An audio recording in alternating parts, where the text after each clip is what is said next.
कुणाची चॅलेंज स्वीकारायचं असतं?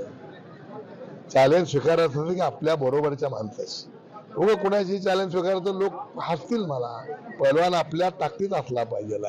उगा एखाद्या असल्या पैलवानचं कशी काय तापत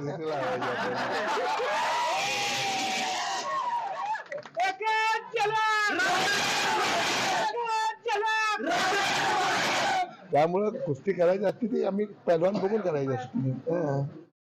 लढत ही पैलवानासोबत होते, बरोबर आहे.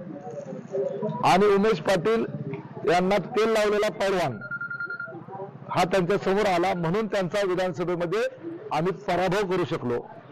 त्यामुळे या तेल लावलेल्या पैलवानाच्या समोर लढायला पैलवानच लागेल, आणि म्हणूनच त्यांनी माझं आव्हान स्वीकारलं नाही. ते पैलवान नाहीयेत, ते काय आहेत त्यांनी टाळी वाजवून त्या ठिकाणी सगळ्यांसमोर दाखवून दिलं.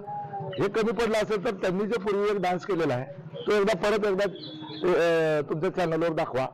म्हणजे त्यांनी ती उपमा स्वतःलाच दिलेली आहे.